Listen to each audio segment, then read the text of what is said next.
আমার কাছে দূরে দেশে বিদেশে ছড়িয়ে থাকা সকল শ্রোতা বন্ধুকে অনেক অনেক স্বাগত জানাই audio story with Moumita YouTube চ্যানেলে। এই চ্যানেলে আজ আপনাদের পড়ে শোনাব শীর্ষেন্দু মুখোপাধ্যায়ের লেখা একটি বেশ ভিন্ন স্বাদের খুব চমৎকার ছোট গল্প। গল্পের নাম প্রণয় চিহ্ন। গল্প শুরুর আগে আমার দু একটি কথা খুব সংক্ষেপে বলে নিচ্ছি। এই চ্যানেলে যারা আমার গল্প পাঠটি শুনছেন তাদের কাছে অনুরোধ, যদি আমার পাঠ এবং পরিবেশনা আপনাদের ভালো লাগে একটি লাইক করবেন এবং যদি সম্ভব হয় গল্পটিকে আপনাদের প্রিয়জনের মধ্যে শেয়ার করে দেবেন এবং অবশ্যই নোটিফিকেশন অন রেখে চ্যানেলটি সাবস্ক্রাইব করে আমার সাথে থেকে নিয়মিত শুনতে থাকার অনুরোধ রাখি। আর কথা বাড়িয়ে সময় নষ্ট করব না, শুরু করছি আজকের গল্প প্রণয় চিহ্ন।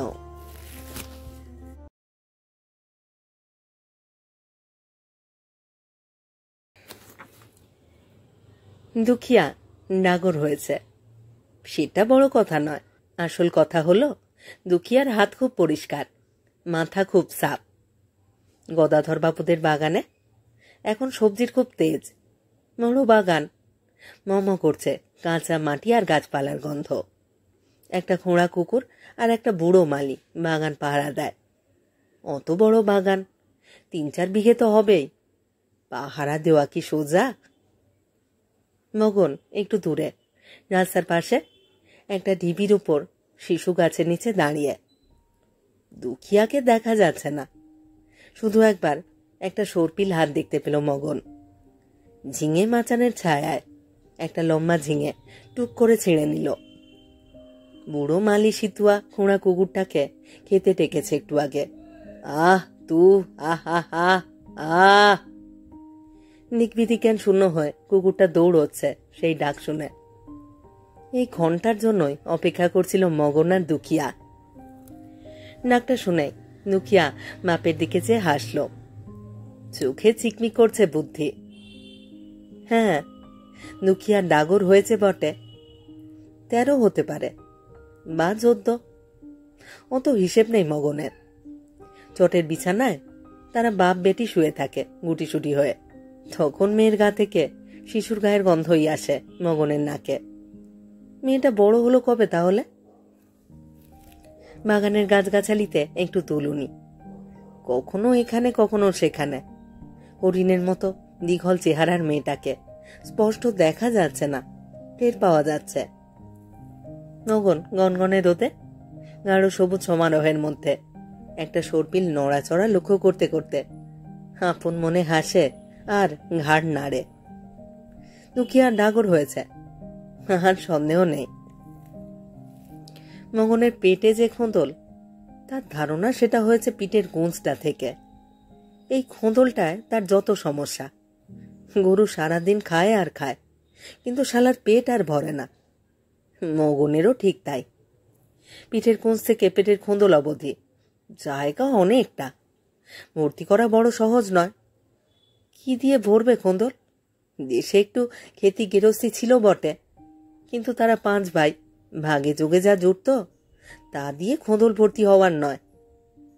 বুড়ো বাপ বহুদিন যাবৎ বলে আসছে, তোরা 1 জন এবার তফাত হ। পেট বাড়ল মগনের গাওনা হওয়ার পর। তারপর দুখিয়া জন্মানোয় ফের আর এক পেট। তবে বউটা কুঁজো মগনের ঘর করতে চাইত না। মাত্র মগনের পরের ভাই, তার সঙ্গে থাকতে লাগলো। মগন বউকে টিট করতে দুখিয়াকে কোলে নিয়ে বেরিয়ে পড়ল একদিন। সেই থেকে দুখিয়া আর সে আর দুখিয়া। সে যেমন দুখিয়ার প্রতিটা শ্বাসের হিসেব রাখে, দুখিয়াও জানে বাপের বউ কবার ধুকপুক করে। কিছু কাজ মাছ ছিল মগনের, এখনো আছে। আগে সে মাটি কাটত, পিঠের কুঁজ নিয়ে ক্ষেত মজুর খাটত। এখন সে চাটাই বনে। বাপ বেটির তাতে চলে যাওয়ার কথা, যায়ও। তবু দুখিয়াকে একেবারে বাচ্চা বয়স থেকে একটু আধটু চুরির তালিম দিতে হয়েছিল তাকে। তখন দরকার পড়ত। এখন না হলেও চলে বটে, কিন্তু অভ্যাস টাকা ভালো। দুখিয়াও ভারী খুশি হয় এই কাজটাতে। রেল লাইনের ধারে ঝোপড়ায় মগন মেয়েকে নিয়ে থাকে। সেখানে আরো কখর দেশওয়ালি আছে, তাদের ছেলে মেয়েরাও কিছু কম যায় না দুখিয়ার চেয়ে। কাজটা খারাপ বলে জানে না দুখিয়া, তবে মগন শুনেছে চুরিটা ভালো কাজ নয়। ভালো কাজ কোনটাই বা?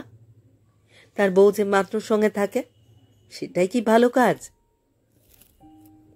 মেয়েটা বন জঙ্গল ভালোবাসে, মাটি ভালোবাসে।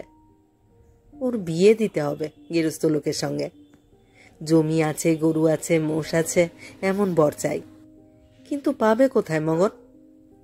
তবে ভরসাই তাদের যাতে মেয়ে কিনে বিয়ে করতে হয়। এই দীঘল চেহারার হরিণ মেয়েটার জন্য ভালো টাকা পেয়ে যেতে পারে মগন, তবে সবই কপাল। খোঁড়া কুকুরটা খাউ খাউ করে তেড়ে আসছে না? গাছপালার গন্ধ পেলে মেয়েটার জ্ঞান থাকে না। মগন মুখে আঙুল পুড়ে শীষ দিল। তীব্র কর্কর শব্দ বাতাসটাকে নোংরা করে দেয় যেন। বাগানের মধ্যে দুখিয়া তখন আত্মহারা। সারাদিন সে কেবল দেখতে পায় রেল লাইন, লোহা লকড়, কয়লার গুঁড়োয় কালো মাটি, ধোঁয়া। তাদের ঝোপড়া থেকে আকাশটাও পরিষ্কার দেখা যায় না। নিবিড় গাছপালার মধ্যে এলে তার ভিতরে যেন একটা আনন্দের তুবড়ি জ্বলে ওঠে। বহু রঙের বিস্ফোরণ ঘটে যায়। সাদা সুন্দর কাঞ্চন ফুলে চেয়ে আছে কয়েকটা গাছ। চটের থলিতে সে বিস্তর সবজি তুলেছে। কচি লাউ, ঝিঙে, কাঁচা লঙ্কা, ছোট একটা কুমড়ো, কিছু বরবটি। ফুল দেখে মনটা নেচে উঠল। থলি রেখে সে টপাটপ ফুল তুলতে লাগলো কোঁচড় ভরে। রুকু তেলহীন লালচে চুলের খোঁপায় টপ করে সে একটা থোকা গুঁজে দেয়। আরশি নেই, থাকলে দেখতো নিজেকে একটু। পচু নামে একটা ছেলেকে জানে দুখিয়া। ওরা ব্রাহ্মণ আর বাঙালি, তবে পচুরাও গরিব, এই যা মিল। ঝোপড়ার রামরিক গরু পোষে। তার মেয়ে বুচিয়ার সঙ্গে পচুদের বাড়িতে মাঝে মাঝে দুধ দিতে গেছে দুখিয়া। বেশি না, 1 পোয়া দুধ নেয় ওরা। তাও আবার দাম বাকি পড়ে যায়। পচুর বাবা রেলে কাজ করে। কি কাজ করে তা জানে না দুখিয়া, তবে একদিন সে দেখেছিল রেলের কোট প্যান্ট পরা এক বাবু পচুর বাবাকে খুব ধমকাচ্ছে। পচুর দিকে দুখিয়া কখনো ভালো করে তাকায়নি, তবে ছেলেটা অদ্ভুত। খুব বড় বড় চোখ, মুখখানা ভারী সুন্দর। দুখিয়ার চেয়ে একটু লম্বা। পচু উঁচু ক্লাসে পড়ে আর গান গায়। দুখিয়াকে কি সে কখনো দেখেছে ভালো করে? মনে হয় না। তবে ওদের কোয়ার্টারে একটা পেয়ারা গাছ আছে। একদিন পচু তাকে আর বুচিয়াকে 2টো পেয়ারা দিয়েছিল। আজ দুখিয়ার খুব ইচ্ছে করছে খোঁপায় ফুল গোঁজা এই চেহারায় পচুর সামনে এক বাটি গিয়ে দাঁড়ায়। এমনি কুকুরটা ডাকছে, ছুটে আসছে। টের পেল দুখিয়া, তবে তার ভয় নেই। কুকুরটা দৌড়য় মাত্র 3 পায়ে। পিছনের বাঁ দিকের পাটা খোঁড়া। জোরে দৌড়তে গেলে সেদিকটা মাটিতে বসে যেতে থাকে। দুখিয়া থলিটা তুলে নেয়, তারপর বাগানের সীমানার দিকে হাঁটতে থাকে। গায়ে গাছপালা শিরশিরানি স্পর্শ, পায়ের তলায় ঘাস, বাতাসে মন কেমন করা গন্ধ। খোঁড়া কুকুরটা ঊর্ধ্বশ্বাসে দৌড়ে আসছে, খুব ডাকছে। দুখিয়া তবু ছোটে না, উদাসভাবে হাঁটতে থাকে। কুকুরটা কামড়ায় না, সে জানে। আর বুড়ো মালি তাকে যদিও বা ধরতে পারে, তবু তেমন কিছু বলবে না, সে জানে। এসব জানা থাকলে ভয় কমে যায়। মগন, তার বাবা, দাঁড়িয়ে আছে বাইরে। সে শুনেছে বাবা ছাড়া তার দুনিয়ায় আর কেউ নেই, কিন্তু কথাটা তার বিশ্বাস হয় না। বুঝি একদিন তাকে বলেছে তার মা আছে, নানা আছে, থাকলেও তার কিছু নয়। দুখিয়া তো তাদের অচেনা, বাবা থাকলেই হয়।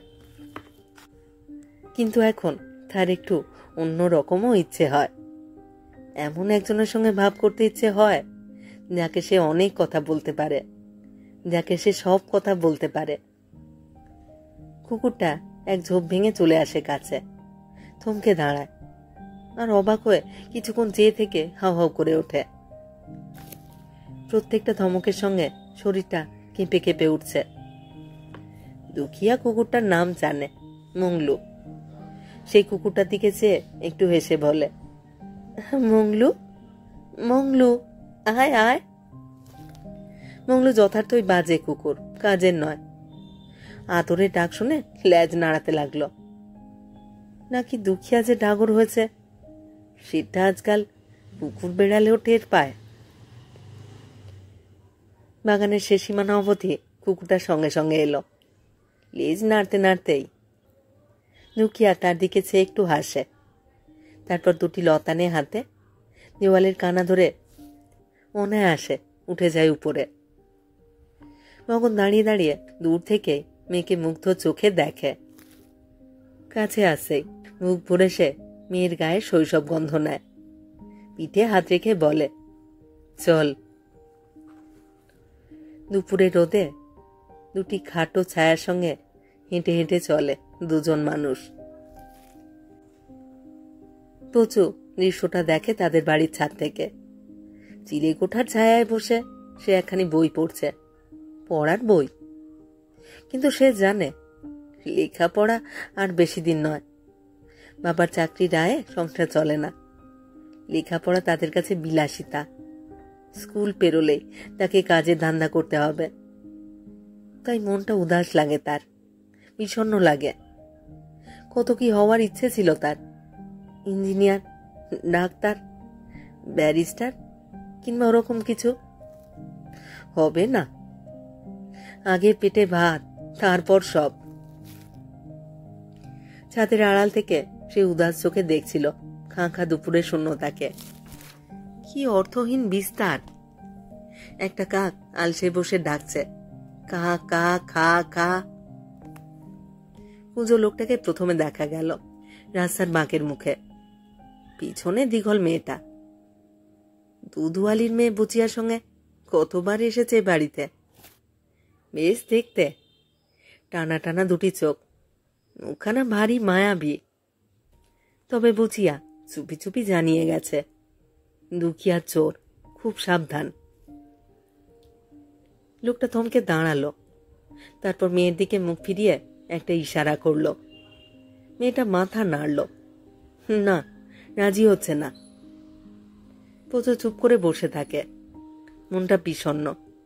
তবু দেখে কি মতলব বাঁধছে ওরা। ঘরে মা ঘুমোচ্ছে, ভাই বোনেরা স্কুলে। প্রচুর ছাদে বসে পরীক্ষার পড়া করছে। পিছনের খোলা উঠোনের কলতলায় পড়ে আছে এঁটো বাসন। বিকেলে ঠিকেছি এসে মাজবে। কয়েকটা কাক বাসনের ধারে কাছে বসে ঠুকরা ঠুকরি করছে। প্রচুর দেখতে থাকে। কুঁজো লোকটা একটা গাছের ছায়ায় সরে দাঁড়ায়। মেয়েটা ধীর পায়ে বাড়ির পিছন দিকটায় ঘুরে উঠোনের ধারে এসে দাঁড়ালো। কিছুক্ষণ অপেক্ষা করলো। অবাক চোখে চেয়ে দেখলো চারধারে। পা টিপে টিপে চলে গেল উঠোনের কলতলায়। ঠুক করে একটা কাঁসার গিলাস তুলে নিয়ে ময়লা জামার আড়ালে লুকিয়ে ফেলল। প্রচুর ছাদ থেকে সিঁড়ি বেয়ে নামলো না, তাতে সময় লাগবে। মেয়েটা পালাবে। সে টপ করে জানলার উপরকার খাঁচে পা রেখে নিচে লাফিয়ে পড়ল। মেয়েটা তার বাবার কাজ বরাবর চলে গেছে প্রায়। প্রচুর পিছন দিক থেকে নিঃশব্দে দৌড়ে গিয়ে চেপে ধরল মেয়েটার একখানা হাত। মেয়েটা এতটুকু জোর করল না, হাত ছাড়িয়ে নিল না। নরম শরীরে ফিরে দাঁড়ালো তার মুখোমুখি। চোখে অগাধ সমুদ্রের বিস্ময়। অন্য হাতটায় লুকোনো গেলাস বের করে বাড়িয়ে দিল তার দিকে। প্রচুর গেলাসটা নিল না। দুখিয়ার চোখে চোখ রেখে ধমক দিতে যাচ্ছিল সে। তার বদলে হেসে ফেলল। মগন একটু ভয় খেয়েছিল ঠিকই, তবে দৃশ্যটা দেখে তার একরকম ভালোই লাগলো। না, মেয়েটা ডাগর হয়েছে, সত্যি ডাগর হয়েছে। এবার বিয়ের চেষ্টা দেখতে হয়।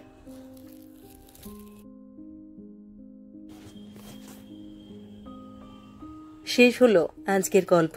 শীর্ষেন্দু মুখোপাধ্যায়ের লেখা গল্প প্রণয় চিহ্ন। কেমন লাগলো আজকের গল্পটি? কেমন লাগছে আমার পাঠ এবং পরিবেশনা?